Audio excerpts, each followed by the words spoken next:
ఒక city night 10:30 తర్వాత ప్రపంచంతో డిస్కనెక్ట్ అయిపోతుంది. విటర్ అలస్కాలో ఒక ప్లేస్ ఉంది. ఆ ప్లేస్ కి వెళ్ళడానికి 4 కిలోమీటర్ లాంగ్ ఒక టనల్ ఉంటుంది. ఆ టనల్ నైట్ 10:30 తర్వాత క్లోజ్ చేసేస్తారు. ఇక్కడ వింత ఏంటంటే ఆ సిటీలో ఉన్న ప్రజలందరూ ఒకే బిల్డింగ్ లో ఉంటారు. ఆ బిల్డింగ్ పేరు బెగిచ్ టవర్. ఈ బిల్డింగ్ లో మొత్తం 14 ఫ్లోర్స్ ఉంటాయి. మొత్తం 300 మంది ఈ బిల్డింగ్ లో ఉంటారు. కానీ ఈ బిల్డింగ్ కెపాసిటీ 700 మెంబర్స్. ఈ బిల్డింగ్ లో అన్ని ఉంటాయి. Grocery store, church, police station, hospital, post office, laundry. And ఈ బిల్డింగ్ వెనక ఒక స్కూల్ ఉంటుంది. ఈ బిల్డింగ్ బేస్మెంట్ లోంచి ఆ స్కూల్ కి టనల్ ఉంటుంది. ఆ పిల్లలందరూ ఈ టనల్ ద్వారానే స్కూల్ కి వెళ్ళాలి. ఆ స్కూల్ టీచర్స్ కూడా అదే బిల్డింగ్ లో ఉంటారు.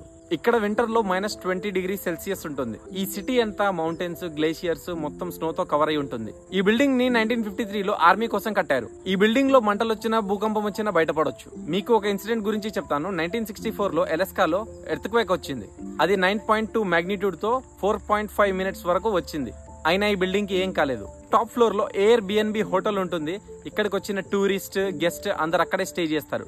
ఈ బిల్డింగ్ లో ఉన్న వాళ్ళు ఫిషింగ్, టూరిజం దానిపైన డిపెండ్ అయ్యే ఉంటారు.